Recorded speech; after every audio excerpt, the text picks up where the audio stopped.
Hello, everyone, and welcome to the Happiness Journey with Dr. Dan podcast, where every journey is worth living. My name is Dr. Dan, and I'm your host for today's episode. I am a cognitive behavior psychotherapist specializing in anger management issues, both court appointed and private, marriage counseling using the EFT method, dissociative disorders, narcissistic personality disorders, depression, anxiety, dream analysis, and also provide life, business, and retirement coaching support. I provide individual one-on-one session and also do group settings. If you need any assistance, reach out to DMV Therapy and Coaching Services at 301-325-1550, and a website can be found at lifecoachdanamzalag.com. Today, I'm very excited to have for our fifth episode of season 7, a very special guest, June Walters. And just like every of my past episodes, I will leave it up to the guests to properly introduce themselves, as no one can do a better job. June, the floor is yours. Hi, thank you so much, Dr. Dan. I'm so happy to be here and to talk with your audience about my story. And I hope there's somebody out there who can say, you know what, me too. I felt that, maybe we don't relate, but I hope that emotionally we found happiness and success in our lives. And if you haven't found that yet, I hope that there's something in my story that will inspire you to search for that. I love the quote that something that is lost can still be found. And so even if you are lost, know that you can still be found. So I would like to introduce myself. I am a long-term care ombudsman, and that's a fancy word for a resident advocate for those living in skilled nursing facilities and assisted living facilities. And I found my passion in life when I was 15. I'd actually been adopted out of foster care. And that was a very challenging time. I entered the foster care system when I was 8 years old. And I was living with my single father, who was an immigrant from Mexico. And I was with my 3 siblings. And when we were placed into foster care, we went to a shelter first. And there was the first time where there was an idea that we could be separated. And we were told that it's really hard to keep a sibling group together. And so from the ages of 8 to 13, we feared being separated. We tried to be on our best behavior. We tried not to be put on any medication. As foster care youth, we are given different levels, and those levels determine how much care we needed, if we have any behavioral issues. Thankfully, we were all able to keep A's and B's and occasionally a C. Science was never my strong suit, but I never gave up. And so when I was 13, I received a phone call, and it would forever change my life. And there was a man on the other end, and he said, your caseworker has put you up for adoption, and your younger brother does not have a choice, but you and your 2 sisters, who are twins, can decide if you want to be adopted or not. And if you say yes, there's still a chance that we cannot find a family. He will take 4 teenagers. And if you say no, you will be guaranteed to be split up, because my brother would be adopted. And so it was 3 girls and 1 boy, my brother. And we cried and we asked, can we think about this and call back? And the man said, no, I need an answer before I hang up the phone. And so we looked at my younger brother, and we know we did not want him to be alone. And we thought ideally maybe they'll keep the twins together and me and my brother together. So we said yes. We all said yes, one by one. And thankfully, they found us a family. They found 4 families, actually, who were interested in us. And we were ultimately the ones to decide which family would we be adopted by. And we did have some preferences. One of them, which was a Hispanic family. I'm half Mexican, half white. And I really missed that Hispanic culture, hearing Spanish spoken. And since I was not good in science, I had asked, could I have a parent that is strong in science? And we wanted to learn Spanish, so we thought a Spanish-speaking home would be great.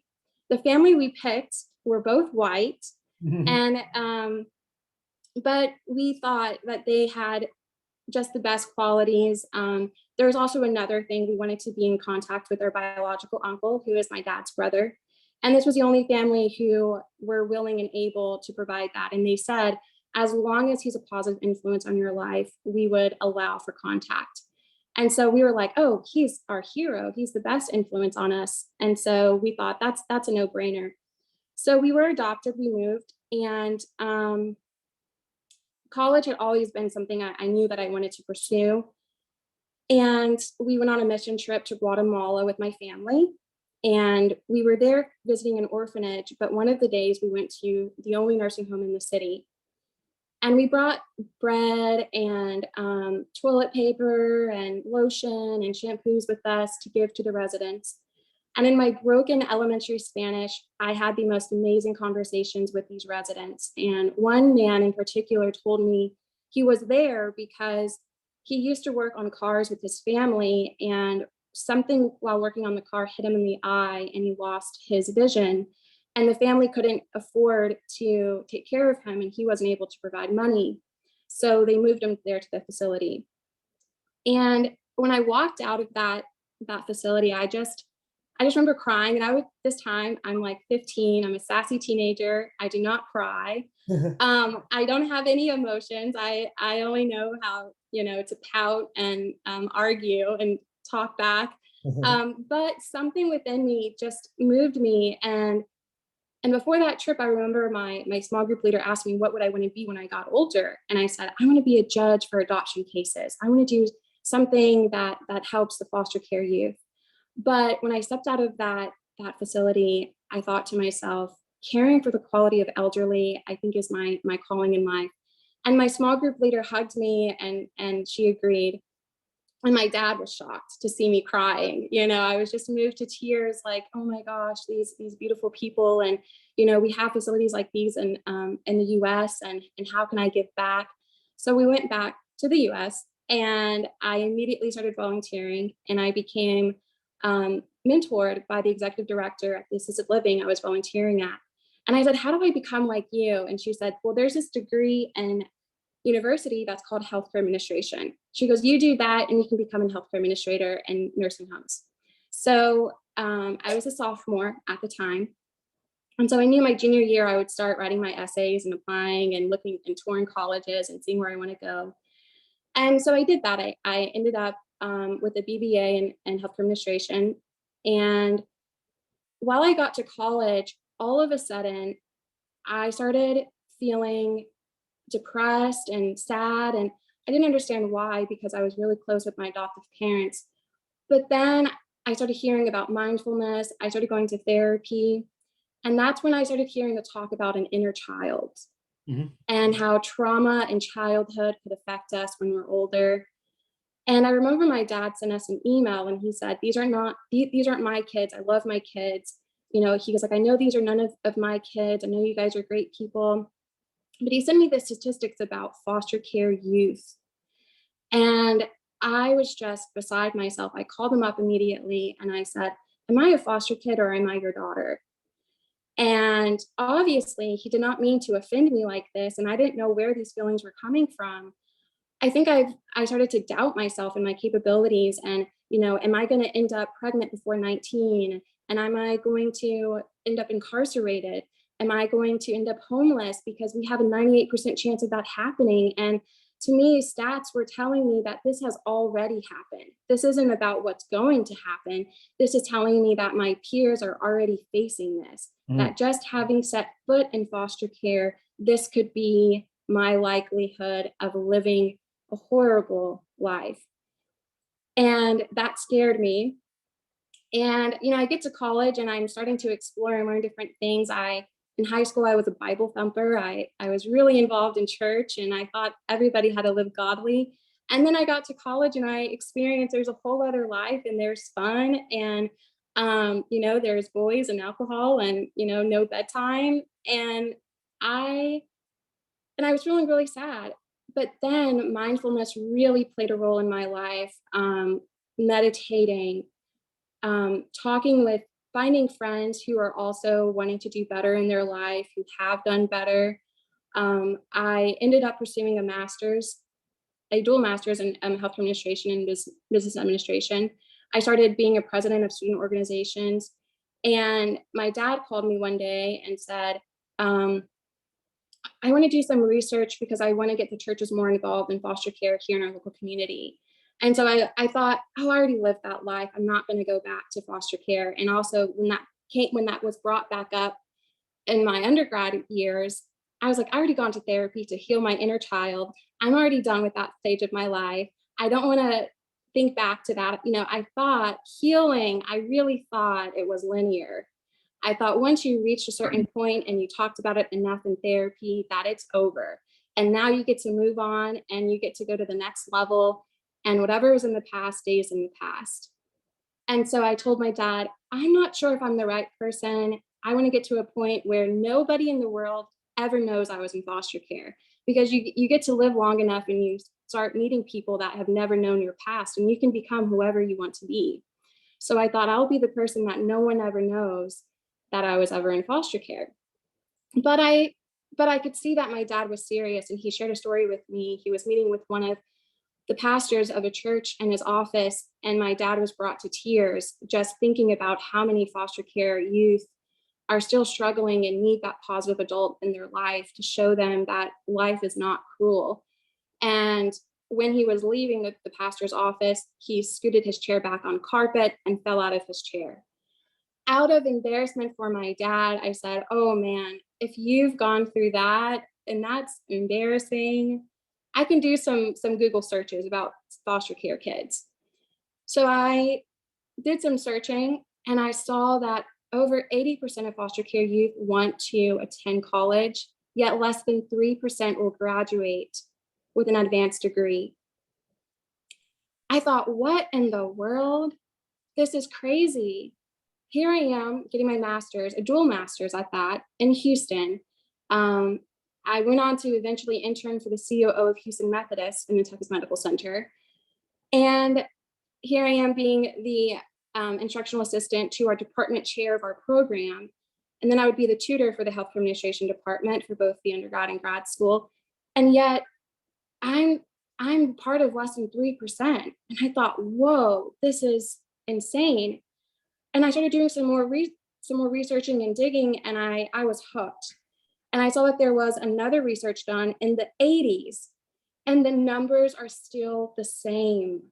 I thought, how are we, and at that time it was 2019, I thought, how are we in 2019? And in 1980, we're looking at the same statistics. How has this not changed?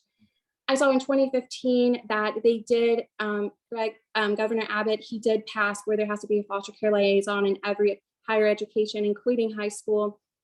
So this will help the foster care child find resources in their communities to help them succeed and graduate high school, because over 50% of foster care youth won't even graduate high school, let alone be able to go to higher education.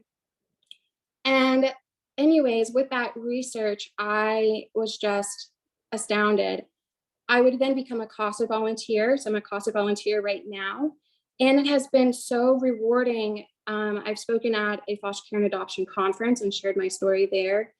And just so there could be more voices from a foster care youth who has lived this experience, who have, I faced challenges. And I became even more about finding peace and strength and just success in my own way, and being able to face adversity. During the pandemic, after I graduated, I was on a high horse. In January 2020, I was accepted for a TEDx, and I was getting all these titles, all these recognitions in school, and leading these different meetings. And then 2020 happened, and everything was being canceled or postponed or moved online. And my identity went with it. I felt like, wait a minute, who am I? What do I want to do? And I did go through a very dark period. Something else that I had spoken before about was I had gone through an assault that I didn't know that had even happened to me. The gentleman came back the next evening and informed me that he was the one who got me home safely. I was so thankful.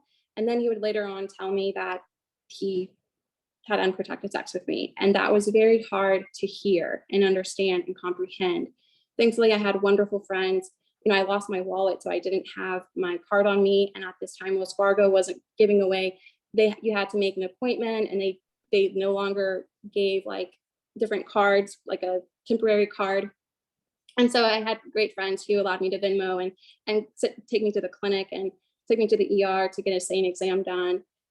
And so 2020 was really rough on me. Then I found out in March 2021 that I had a problem with alcohol. And I did not know that why. I kept thinking, why do I keep blacking out? Why do I keep wanting to drink? And when I have one drink, why do I crave it so much? And why do I think I'm like, every time I drink, I didn't understand why nobody would want to get drunk if they were drinking. You know, I thought that was the point of drinking. And I realized, so March, I ended up in the ER. And this was the first time my parents had really seen me drunk before, because I don't drink in front of my family. I thought I was a social drinker. And I went into AA. And I thought that I would go into AA thinking that these people would teach me finally, because maybe no one ever taught me. Maybe that was my excuse, that nobody ever taught me how to drink. And I realized that that was the biggest excuse to not taking self-responsibility and self-accountability, to say no one's ever taught me. Well, I thought that was logical. I thought maybe no one's really ever taught me how to drink. I never really asked how to learn how to drink. And there's just some things in life I realized you don't really have to be taught, you figure it out as you go. And so when I walked into these rooms, I was expecting to see people that have lived under the bridge, are currently living under a bridge. Instead, I saw successful people, peers who were so vulnerable, and people who were saying things that sounded like me. And that oftentimes they say, look for the similarities, not the differences. And even if I tried to look for the differences, I couldn't hear them in the room. I thought, oh my gosh, I went to a young people meeting. So it was mainly, 20 to 30-year-olds, and I'm 26. So I was just amazed that these are my peers. These are people who face the same challenges as I do. And I now 11 months sober, and I was looking at my records as when I was in foster care. And it says that my biological father, in the last 18 months that we were living with him, he had been arrested for DUI 6 times. Oh, Lord. And I realized, and that was only the 6 times in the 18 months, but I remember being really young and scared of police officers because my dad would get pulled over a lot. And we were the situation where we were on the side of the road and my dad was in handcuffs waiting for my biological mother to come pick us up. Many times I would see my dad get arrested, including the last night we were ever with him. So then I had to realize that this can be genetic as well. And that was hard at first to accept. I remember crying every single day, thinking that this diagnosis, that this disease would be the end of my life, that I could never be successful being an alcoholic.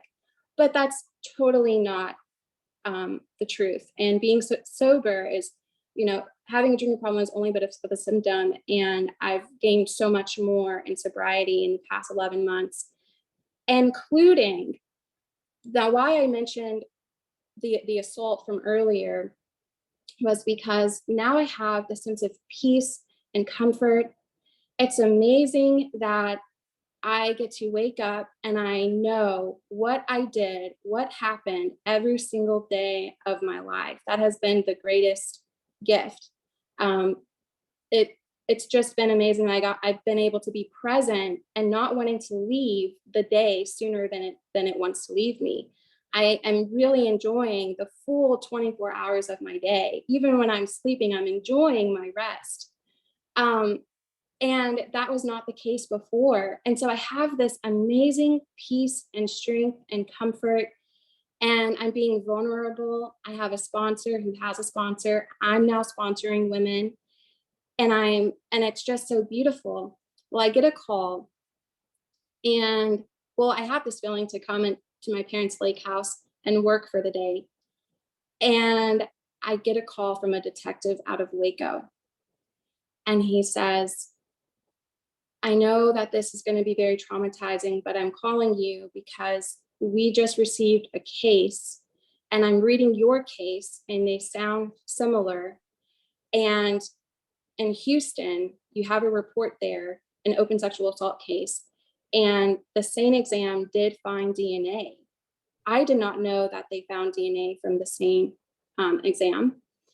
And he said, and that DNA matches the same DNA from this woman from Waco. Oh. And she, like you, does not know who this person is that did it. All she knows is he's from the Houston area. That's what we can confirm. Do you have any idea? Have you learned anything from this case that could help us? And I'm just thinking about that other woman. And I had gone out with a friend that I had met from a Bumble BFF app. And I had not talked to her in those years because that man told me, I also wanted to let you know that that friend you were with is not your friend. She cared more about her dead phone than she did you. And I believed him. I thought, oh, wow, maybe I didn't make a smart choice in the friend that I kept around me. And so I never spoke to her again.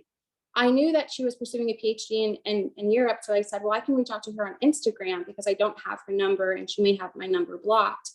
And the man said, the detective said, why would she be blocked? And I said, well, I didn't know who to trust or believe. And so I just never communicated with her again. And so I reached out to her and she actually saved his number, but blocked it because he kept calling her. And she had no idea that he did that. And she was so apologetic. She asked me how I was doing. And that's a friendship that now I feel has been restored. Not only that, but she is more than willing to help and provide information that she can. And during that time, I felt peace. Of course, I cried when I got off the phone, but I was so thankful that my parents were here because I got to walk out to their home. And my mom and my dad immediately said what happened because they could see on my face. And the fact that they knew, because I said I got a call from a detective and they said, oh my gosh, sweetie, what can we do? And my mom just hugged me and sat with me. And I'm so thankful that I've lived this foster care, being adopted, and still having that relationship with my adoptive parents because I feel like they are my mom and my dad. And the fact that I'm able to talk about things that would have driven other individuals into shame and that maybe they never would have talked about it. Maybe they would have never told their parents what happened to them. But I'm so happy that I was able to have the support of my parents throughout that day. And I actually had 2 AA events later that evening. And when I went to one of them, my friend, I walked through the door and she said, how are you always smiling and glowing? And oh my gosh, you're just so happy all the time. And I said, you would have had no idea what phone call I just received today. And I ended up sharing with everybody in the room because they're all my friends and we're women. So I'm very open. And it was just amazing to see that she said, you are inspiring me because I've kept mine a secret for 5 years and you're just allowing me to want to even open up. And she said, the fact that, I'm religious and I have a higher power. And she said, the fact that I can see that, and I said, this is my higher power. I'm glowing. He's providing this glow and this strength and this peace because that's what I found in my spirituality is that when I let go and give it to my higher power, I can live life. And so she said, you're inspiring me that if he can do that for you, he can do that for me. And absolutely, I think that if I can find happiness and strength in places that were meant to destroy me and almost did, I was applying for a new job and my dad at one point said, oh, but your resume, what is your resume going to look like? And I said, Dad, I tried to destroy myself and I couldn't. Do you think a resume will? And I just want to say that to say, what kind of fears are we thinking are going to destroy us or make us? And realize we can put love and peace and strength into that. And if both take energy, might as well put the energy into the positive part. And I very much now, I normally never like to feel sad, upsetting feelings, but now I welcome them because I have to let them pass through me. I talk through the discomfort. I talk about things that normally would have made me feel really shameful or yucky, or, I'm never going to be the same after this, but I love that I'm not going to be the same because now I'm going to be more human. We are going to have human experiences. Life isn't perfect. And I used to think that life had to look perfect. And as long as life looked perfect, I'm okay. But now that's not the case at all. Instead, I know that life is going to be hard, but I just roll through with it. And I speak my truth. I say, this makes me uncomfortable. I'm discomforted, or, I need this. I speak about my needs. I can give compassion while at the same time letting people know these are my expectations. Can these be managed? If not, I'll go to someone who can. I've said the same thing to my dad, who I love and adore. And when sometimes his fears, I tell him, these are your fears, not mine. And if you're not the right person for me to want to dream big with or tell you my dreams in my life, then that's okay. I'll find someone who I can express my dreams to. And now my dream is, I want to provide, I just want to be an advocate. I love being an advocate and empowering residents to have a voice and use their voice. And in the same way, be an advocate for foster care youth and alumni. And in July, ACC, our community college, will be flying out 80 foster care youth from high schools here in Texas, so they can learn about their ability to go to college and what that may look like, and hear from me about my own college experience and if they have any questions. And I find that to be so beautiful that I've done it, and I love to encourage and inspire other foster care alumni to also pursue higher education, and that everybody, whether you're in foster care or not, but you too can dream big as you want. And it's okay to feel fear, but don't let fear make your decisions for you. And that's all I have. Wow, that's definitely very extensive experience. I was at life cycle, if we would call that, June. And the thing is that it's really inspiring, because despite the fact that you didn't know the statistic that only 3% were going to college, if you would have known it, do you think your life would have been different, because you would have accepted the situation as is, and because statistics says that? So yes, it is true that no one in foster care will actually be highly educated, or because you didn't know that statistic, that you just went with your instinct? I definitely think that although I didn't know the statistic, I knew other labels that foster care youth had, and those labels, like, foster care youth are bad, that they don't contribute to society, that they look at the prison pipeline, so they see how many foster youth are in prison or in foster care, and they determine how many beds they're going to need in a prison when they're building a new prison. And so I knew those kinds of things, and that has always driven me to be on my best behavior and to, fit in with my peers. And so when people heard that I was in foster care, they'd be like, no way, because I didn't want to be the stereotypical. So I knew other stereotypes, and that's always driven me.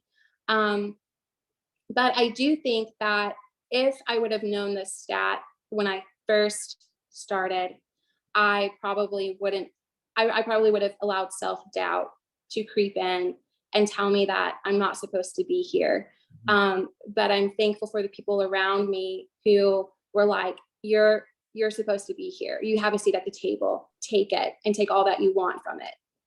Beautiful. And actually, your story can inspire the many listeners out there, especially those who are going through the foster care program, that if you allow society tell you or dictate what can be your future, then you're giving society the power to dictate where you're going to be in the future. So again, it's like ammunition. If you give someone a gun to kill you, they will kill you, but don't give them with bullets, basically. So you have to kind of like change your circumstances, allow yourself to be able to say, well, you know what, if this is the statistic, I'm going to beat the statistics. And I think being knowledgeable about what is in your surrounding is really crucial. You cannot just turn your head on the other direction, but at the same time, just do the impossible, because the word impossible is really I am possible. So and always allow yourself to be able to give yourself at least the opportunities that society will not give if you allow them to decide what should be your future. So in a way, kudos to you, June, for overcoming all those challenges. But then at the same time, that is all the time that we have for today's podcast.